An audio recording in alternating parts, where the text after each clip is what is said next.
Hey everyone, welcome back to my channel. Today I'm going to show you how to create this monogram cookie cake. It's great for Mother's Day coming up or any other occasion.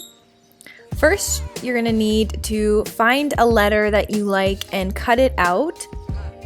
I printed it so that it was just a border so I didn't waste any ink, and then cut out along that border. I believe that I used the Gotham font for this. And because it was bigger than 8.5 and 11, I just taped two pieces together by printing it out on two different pieces of paper. Besides that, you're going to need some butter, some caster sugar, some vanilla, some flour, and an egg white, egg yolk, and then you'll need some candy melts, some whipping cream, and some cream cheese for the icing. On top of that, you'll need some things to decorate with. These are just a few of the things that I grabbed. Flowers look great, macaroons, I grabbed wafers, and some Kit Kat bites. Okay, so let's get started, and I apologize for the squeaks in the background, that's my bird. So first you're gonna add the 1 cup of sugar and then the butter, and make sure the butter is soft, it's not straight out of the fridge, and then add your vanilla, and then once those three are together, use your mixer to make sure that they're all mixed and come to like a dough consistency. And then you're gonna add all your flour, the egg yolk, and the full egg. I'm just separating the yolk here from the egg using the shell, and then I'm going to throw that in the bowl. And once you have those ingredients in, you're going to use like a paddle attachment, and then make sure it's all together until it's in a soft dough and all mixed up. So you will need some parchment paper.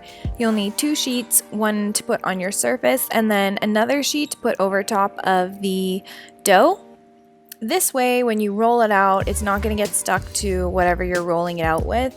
And I say that because I don't have a rolling pin, so I used an old bottle from rum. But it works, so just keep on rolling until you get as much as you need. Try even placing the letter over top just to make sure you have covered the full surface.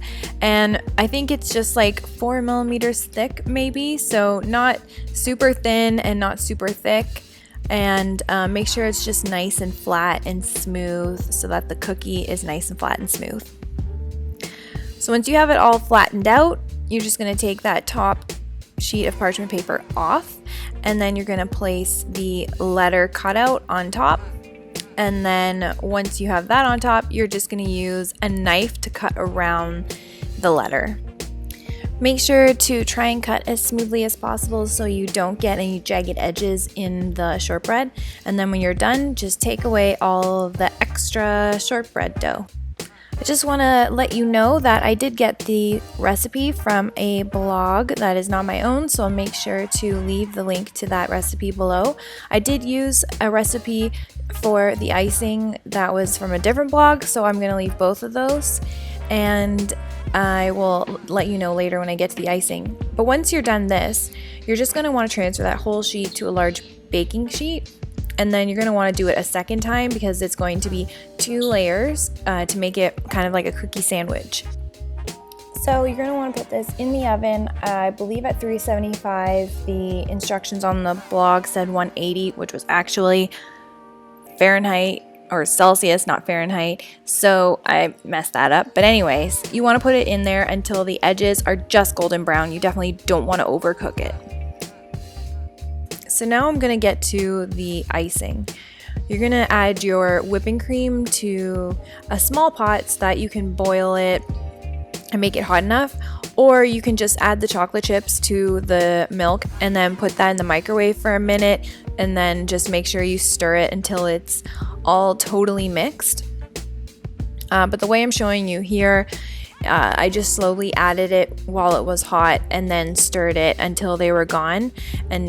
And then you want to make sure it's like a glossy, smooth consistency at the end. And then you're going to put that in the fridge. Originally with the first recipe, I only put it in the fridge for an hour. But with the second recipe, it recommended 4 hours. So with the second recipe, it did work a little bit better. So maybe putting it in the fridge a little bit longer is helpful. So I suggest 4 hours. But once that is out of the fridge, you're going to put your softened cream cheese, so make sure it didn't just come out of the fridge, and just put that whole container in and mix it all up. So just mix it until it's nice and smooth, and then add your white chocolate ganache mix, which should be more of a syrupy weight. So you just want to then put those in your mixer and just let it blend for, I don't know, a good like 4 or 5 minutes, because you want it to be really thick so it holds up its shape when you create the little like dollops with your piping bag, which I'll show you next. As you can see, when I create these little, they look like Hershey's Kisses, I just used a piping bag, and then the tip had the rounded circle cut out on the top, and it was the largest one that I found at the craft store. I think that my icing could have been even a little bit stronger. It's a little bit melty and soft, but it still worked. So as long as it can at least hold that little Hershey Kisses shape, I think you should be good.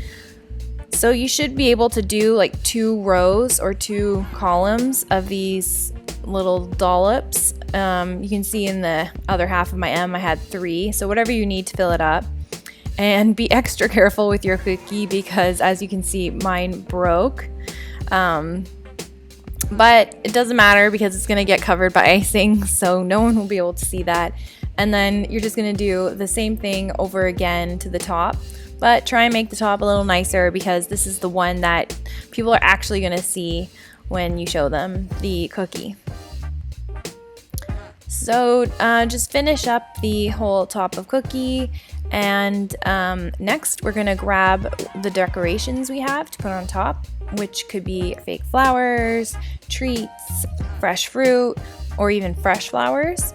I have paper flowers because that was the easiest for me to get. I grabbed these at Michael's.